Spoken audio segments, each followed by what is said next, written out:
Good morning, everyone. Welcome. It's FBC Radio Live. It's Tuesday, and we have Wildcard Weekend in the books. And, John, we've been talking for weeks. We really have weeks and weeks and weeks about this Philadelphia Eagles team. And, well, I think we started calling them the Pittsburgh Steelers of a couple years ago. And lo and behold, look what happens. They get steamrolled out of the playoffs in round one. And yeah, it's a mess in Philadelphia. It's certainly not always sunny. Certainly not this year, not like it was last year. And this team might be going through some pretty big changes in the offseason if they're going to look to get back to the Super Bowl again. The other common denominator between the 2023 Eagles and the 2020 Steelers is they were exited out of the playoffs handily by one Baker Mayfield. Yeah, Baker Mayfield with the Cleveland Browns beat the Steelers in that wild card matchup back in 2020, and last night Baker Mayfield was really good again and was able to get Tampa Bay into the divisional round. Yeah, so many similarities, Ian. Exactly. I mean, Philly was 10-1, looked like the best team in football, and then they lose 6 out of the last 7. You know, it's amazing. They're 1-6 in their last 7 games. Before that, they were 27-4. I mean, talk about being at the height of your powers and then looking like the worst team in football the last month and a half, 2 months. And that wasn't even a game last night. You know, you thought it would be a little bit closer, 32-9. Tampa could have scored 45 points if they were a little better in the red zone. So, yeah, that was just a disappointing showing by Philadelphia. It looked like they didn't even want to be out there.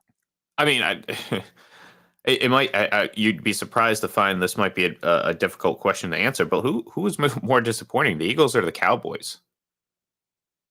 Well, the Cowboys finished okay down the stretch, right, to win the division. But again, they were god-awful on Sunday. I mean, it's 48-32. It was 48-16, though, midway through the fourth quarter. So it wasn't even as close as 48-32.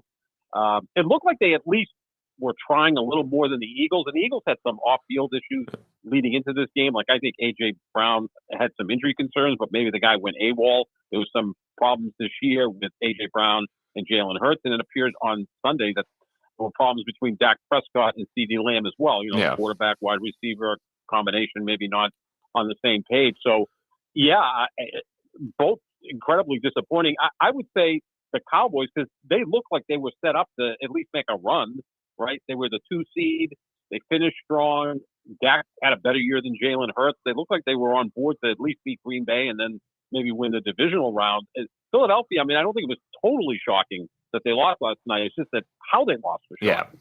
Well, I don't think it's totally shocking that the Cowboys lost too, because I mean, we've been talking about the Cowboys all season about, you know, with their record against teams with winning records. And I know sometimes that can be beaten to all hell and everything like that, and people roll their eyes. But when you get bounced in the first round by a team that I think Green Bay's playing as good as anyone right now. I mean, you can't sit here and tell me that they're a 7th seed or they're not a good team. No, they're a really good team, but you're the Dallas Cowboys. You know what I mean? You're supposed to, nip that in the butt. You're supposed to overcome that if you think you are what you think you are, but they're not.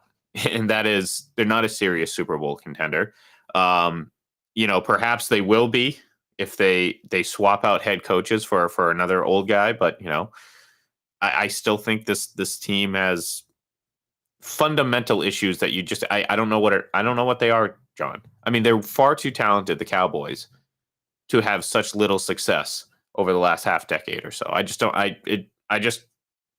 understand it. Yeah, I mean, it's the penalties, it's the turnovers at the god-awfulest of minutes. I mean, he threw a pick 6 Sunday. Dak Prescott did. He might as well be charged with 2 pick 6s because the other one was brought inside the 10, and Green Bay scored right away. I mean, that's essentially 2 pick 6s. Just awful quarterback play by Dak Prescott, who's now 2-5 in his career in the postseason. And, I think Dallas has an issue that I think maybe the Chargers have. At least Dallas did make the playoffs and the Chargers didn't. They're kind of top-heavy with talent. Like, they've got a lot of stars. They'll have a lot of Pro Bowlers. But is their roster really that good? You can't build a football team like you do a basketball team where, okay, you got LeBron, Anthony Davis, you add a 3rd star, you're on your way. Or, you can win with 3 or 4 really top-notch players and then role players. Football, you've got to be a little bit more complete throughout. So now you see Dallas all of a sudden, you can run the football on them, which you wouldn't expect that with a talented defensive line. But, Green Bay was getting 8, 9, 10 yards of carry. It seemed at ease on Sunday. And kind of Philadelphia as well. You go, wow, they've got that great offensive line and all that other stuff. Philadelphia was playing flag football. Okay, they weren't even trying to tackle. They weren't there. They weren't there last night. Yeah, they'd given up, I think. When your last 2 games of the season, you're in position to still be the 1 seed, and you're playing Arizona in Philadelphia and then at the Giants. I just assumed they'd win those 2 games and finish 13-4 and be the 1 seed. Yeah, and they couldn't even beat those teams. No, and they looked disinterested. I mean, there was a couple plays where it's like, I mean, the tackling was just, it was piss poor. I mean, it was bad. It was bad. I mean, the effort was bad, and that's why I say there might be some wholesale changes in Philadelphia, and it's crazy to think considering they were just in the Super Bowl. And look, they lost the Super Bowl 38-35. It wasn't like they got blown out in the Super Bowl either. It's just things have completely fallen off. There's a lot of factors to that. They never really addressed the secondary. They lost both of their coordinators. Jalen Hurts, obviously, the biggest thing is Jalen Hurts just is not playing at the level that he was last year, and you can blame that on the difference in coordinator. You can blame it on all the other backstage drama, whatever you want to call it. But the reality of it is he's just not playing good enough, and you that's why they're not winning games like they were last year. And all the things that we talk about. Same with Dallas. All the issues that they have. Dak Prescott just isn't playing good enough. When you commit as many turnovers as you do, in like you said, just the timing of them. Like, not all interceptions are created equal. If you're going to toss up an interception on a last second at the first half Hail Mary, I don't care about that. But if you're throwing interceptions in the red zone when the game's on the line, yeah, I care about that. And Dak has a penchant for doing that. And we saw just crucial backbreaking mistakes again in the biggest moments. And I at this point, why should we give Dak Prescott the benefit of the doubt? Oh, no, we can't. I mean, again, good regular season quarterback gets to the postseason and he doesn't elevate his play. He doesn't even play the same way he did in the regular season. If he did, then that might be good enough to get Dallas to the conference championship round, right? But his play goes backwards in the postseason pretty substantially. And that's always troubling. Is it within him? Is he limited as a quarterback? Is it a fact that, teams get more focused in the postseason, so they find your weaknesses and they exploit them? Or maybe the guy just is what he is. I mean, I've always compared Dak Prescott to Kirk Cousins. I know now people are saying, oh, Dallas, go get Kirk Cousins. To me, that's a lateral move. They're the same quarterback. They're good regular season quarterbacks. They just don't have enough to elevate those around them. It doesn't mean that they're not good quarterbacks, but that's what they are. If you're looking for great quarterback play in the postseason, you're not going to get it from Dak Prescott or Kirk Cousins. Just not going to. Yeah, and that's why if you have one of those guys, you really have to have a lot of talent around them. Not meaning, what I mean, like they're just not going to elevate around them, but they can be elevated by the talent around them. And I think that's something that I not a lot of people look at it that way, because it's like, well, no, how can one player elevate talent, and in another instance another player be elevated by it? Well, this is the example. This is why Kirk Cousins is not Tom Brady. It's not an elite quarterback. Like, I know in the years past people like, oh, look at these numbers. Well, the numbers are great and all, but numbers can lie and they can be manipulated. Some quarterbacks just don't elevate to that level, and I think you can throw Dak Prescott into that mix now. I mean, like, I just, it's been too long, John. We constantly hear about how great Dak Prescott is and how this and that. I mean, remember when he was early on in his career, he played the game like Tom Brady.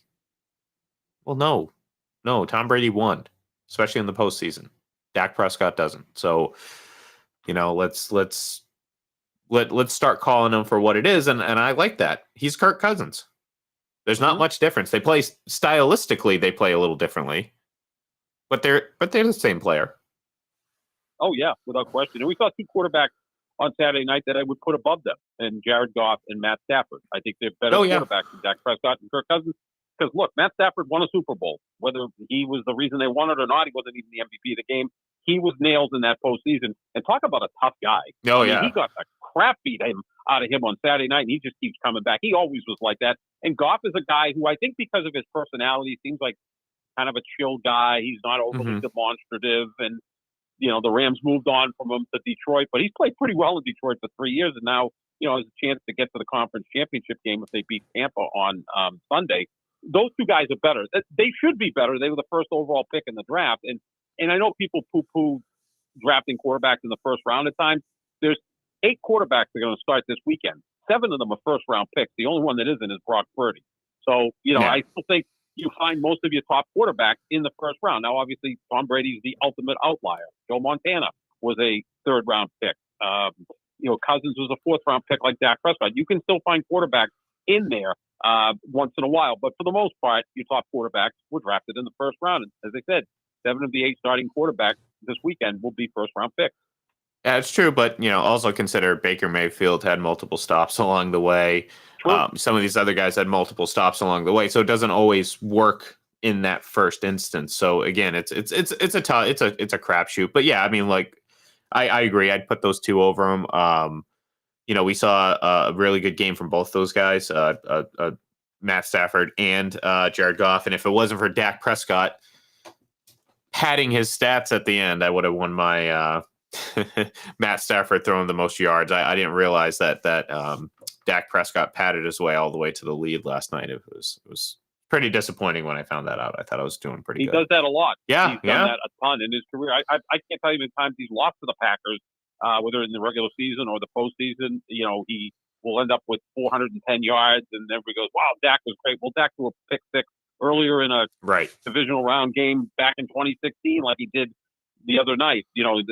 You can't make that up unless you're Tom Brady and you come back from 28-3 to finish that deal off. You can go throw for all the yards you want, but if you're not winning the game, what good is it? It's like Devin Booker put up 70 against the Celtics 6-7 years ago, but the Suns lost by like 20. Deshaun Watson when the Texans went 4-12, but he threw for 5,000 yards.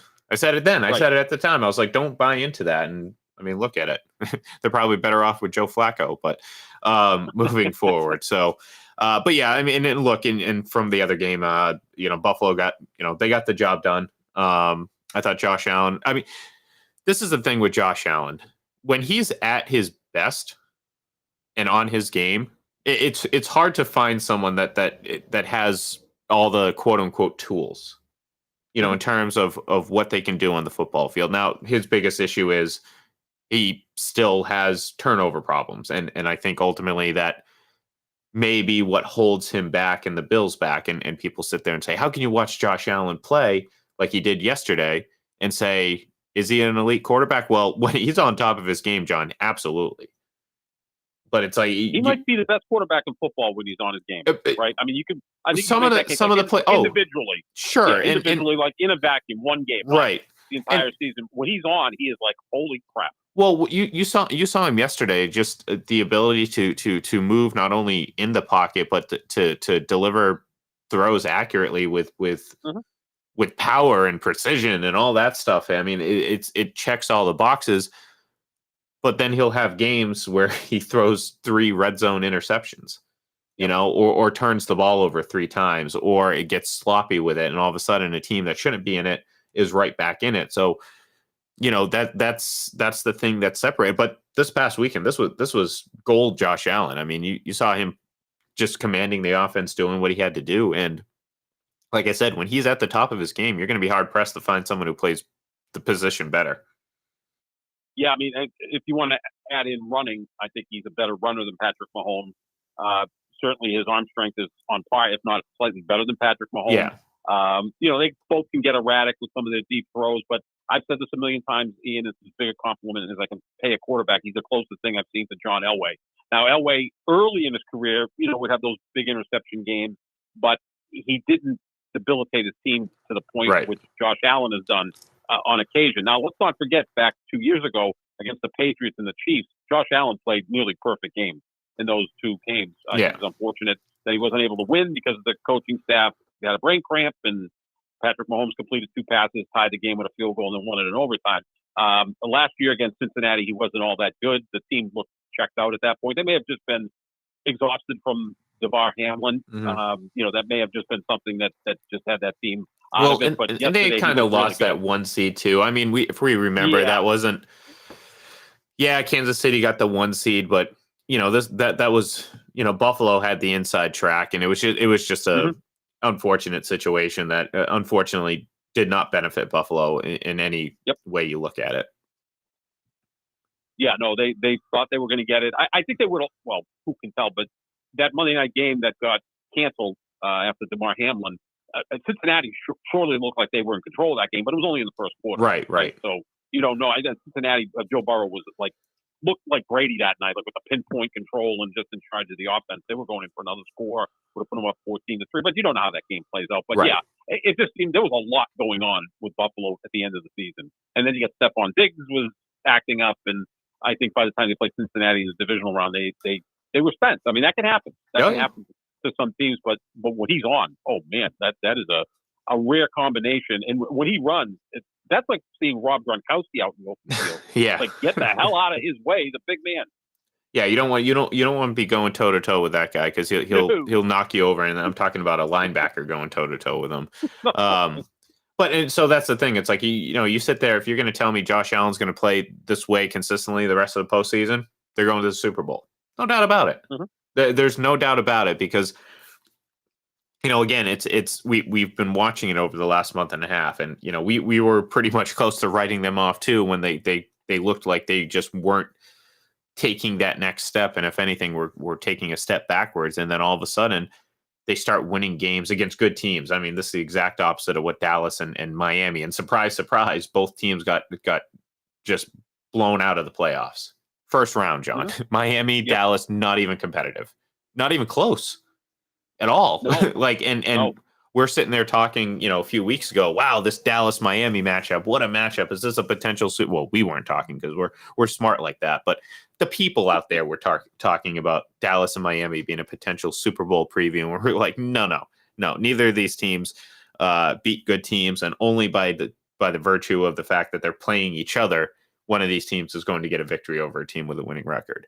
And of course that played out. Now we're seeing a team, Buffalo, who at the time was 6-6, but again, they've beaten every good team that comes across their path, and I think that's a huge deal going into the playoffs. So sets up some pretty nice matchups in the divisional round, including Kansas City and Buffalo. And we're going to get into that stuff more later in the week. We're going to say goodbye for now. But we will be back on Thursday, and we'll really start shifting into divisional round weekend because, like I said, there are going to be some fun matchups, and hopefully we get a few more competitive games this round because as much as we hyped up Super Wildcard Weekend and we were talking about, oh man, there are some great matchups, there weren't too many competitive matchups out there, John. So this was kind of a overall dud, so to speak. So, all right, that's going to do it. Thank you everyone for listening, and we'll talk to you on Thursday.